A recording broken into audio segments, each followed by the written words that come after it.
Hello, I'm Jack from TheJackSmit.com and welcome back to our bite-sized Talking Smit About Film mini-episodes where we just focus on the stuff that you care about, whether the films are good, whether the films are bad, whether the films are downright ugly. And this time around, well, I think you all know what it's going to be based on the title alone. We are talking about the brand new Marvel film that came out last week. It's the UK box office number one. It's Doctor Strange in the Madness of the Multiverse. Now, if you've never watched these bite-sized Talking Smit About Film episodes before, and if you're familiar with the old format from when we used to do the podcast on here religiously back in the day, no bells, no whistles, no BS, no trailers, no clips. We just get straight on with the review, and I have quite a lot to say about this movie. To give you a basic flavour of what this film is like, it follows on from the events of Avengers Endgame, it follows on from the events of No Way Home. Stephen Strange casts a forbidden spell that opens the doorway to the multiverse, including alternate versions of himself, whose threat to humanity is too great for the combined forces of Strange, Wong, and everyone's favourite cult hero, Wanda Maximoff.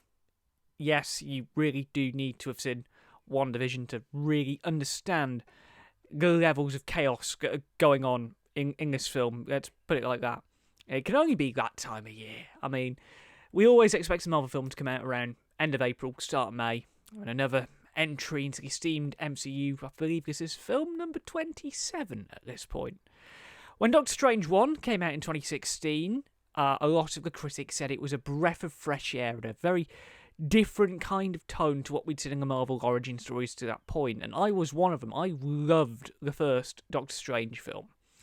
So what Lord Feige, as I will now call him, did, is he went to one of the most infamous film directors in the world to make another film that varied off-piece a little bit. He enlisted Sam Raimi, the man who brought Spider-Man to the big screen initially, the man who also pioneered the term video nasty.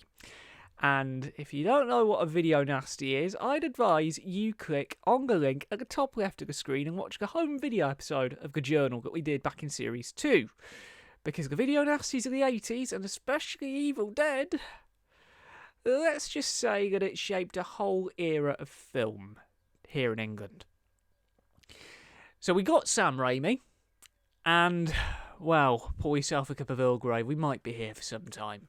It's not a knock on Raimi. He does direct it very well, I will give him that. It's a tight 2 hours 6. But my main issue with the film is Michael Waldron's script, and it felt like it was cobbled together during lockdown, which in essence it was. The original director of Doctor Strange 1, Scott Derrickson, was meant to return and write the sequel, but he left the film in January 2020, citing the old excuse: creative differences. So Derrickson out, Waldron and Raimi in, and then COVID hits, production gets delayed, and it feels like they cobbled together a script in lockdown. And of course, this was also meant to come out before No Way Home, so the release date reshuffles of the middle of 2020, when COVID was at its peak, arguably impacted production a little bit. This is a bit of a troubled production, let's put it like that. But it does have a lot of good to it. It is a very strong plot. I do like bits of the plot, but there's a lot about the plot that I don't like. We're trying to be as vague as we can, because we want to make sure this review is spoiler-free. For those of you who haven't had a chance to watch the film yet, we'll do a big spoiler thing a little bit further down the line when it goes on Disney Plus later in the year. But I did like elements of the plot. It is quite bold in terms of its execution, but there's a lot of negative things about the plot, and I'll discuss that a little bit more later on. Returning to work on the score side of things is Danny Elfman, frequent collaborator of Raimi, and it is good to hear him actually use the Michael Giacchino cues from the original film. It's not often that you get composers take cues from the original work and sort of implement it into its own, and I know he got a lot of flack from Junkie XL fans when the whole Justice League debacle opened up, but it's a decent score, and John Mathieson is on cinematography duties. He can do no wrong in my eyes. He shot Logan, one of the strongest superhero films that has ever been made. Visually, this film is absolutely stunning. You cannot knock that at all. And the performances are also pretty good as well. You've got Benedict Cumberbatch, who continues to be awesome. You've got Elizabeth Olsen, who has become a bit of a cult hero of late. I was reading on the way down to the real cinema in Chorley about how she has kept herself quite grounded, even though Wanda's become a bit more of a popular character these days off the back of WandaVision, which, again, I cannot say this enough. It is strongly advised that you watch WandaVision before going in to watch this film. It does set up bits of the plot. The film does work as a standalone piece, but this is one of the first movies that you really need to watch the Disney Plus series to understand where the general vibe of the film is going. Supporting them, you got Chiwetel Ejiofor, Benedict Wong, Rachel McAdams. They all come back from the first film, continue the fine run of form that they have sort of created over the years. But undoubtedly, the glue that holds this film together is Xochitl Gomez. And yes, I did have to look up how to say her name, as America Chavez. This is a big character within the context of the Marvel Cinematic Universe. Kevin Feige has spoken previously of waiting for the right time to introduce her into the sort of wider MCU timeline. And they found the right girl to play her. She's undoubtedly the glue that holds the film together. It's one of the strongest performances I've seen in an MCU film for supporting talent for quite a considerable amount of time. And again, if we would put a clip in, but we'd get content ID'd to Apocalypse. So you head over to TheJackSmit.com, read the written review to sort of see a clip of Xochitl in action. They've not really issued many clips for the film, which I find quite surprising. They've issued one clip from the first 10 minutes, and they've issued another clip from like the first hour, which, given Marvel's secrecy, is a bold move. But my main issue about this film, and I've been quite positive about it so far, and this is more of an England-specific thing, is a bit of a big call that's been made by the BBFC. And it's a call so big, I feel like I need to have a bit of a rant about it. Let's put it like this. The BBFC are known for being harsh on some films. They're also being known for being quite lenient on some films too. So imagine the look of horror and awe on my face when I go into this supposed clean-cut, wholesome, family-friendly 12 certificate, and I see things that are quite simply lifted out of the horror genre of filmmaking. I'm never usually critical of the BBFC at all, but they got it so wrong on this film. They got the 12 certificate so wrong for this film.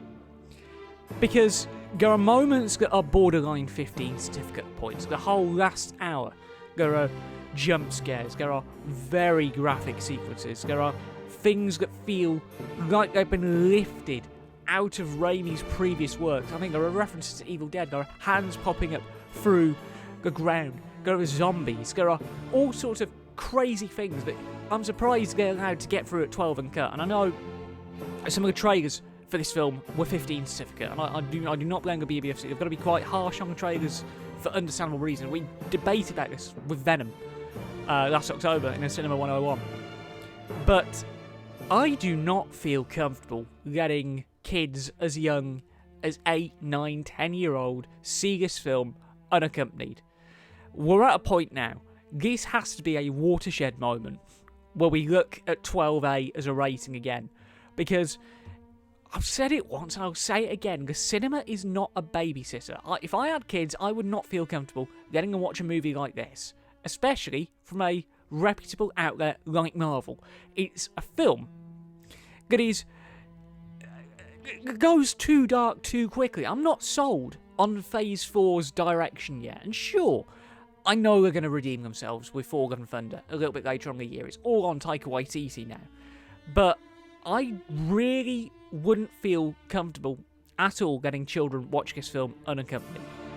The BBFC do put out extended guidance, and we will link to the guidance in the pinned comment and in the description. And if you are a parent, I would strongly advise you read that extended classification guidance before you take your kids to watch this film. Because this is a movie that just... contextually, it's a mess. For a comic book film to do the things that it does at 12A uncut, with barely any lenience, with guess I'm just so surprised that it's got away with as much as it has. And discussing it with cinema staff at Real, discussing it with the staff at View, I am just so surprised. I'm shocked. I'm stunned. It's not often that a BBFC decision has me in arms like this. The last time I was this angry about a BBFC rating was Red Sparrow, and that was when it was a 15 that should have been an 18 because of the graphic nature. With this, it's a 12 that should be a 15 because contextually, while the horror sequences do fit and it's all very well explained within the film's plot, because of the previous 27 Marvel films that have come before it, you've got a lot of parents who are going to take their kids to watch it. And do we really want to set an example to them like this? I know I've said worse than this here on YouTube. I don't feel comfortable with this being a 12. Not at all.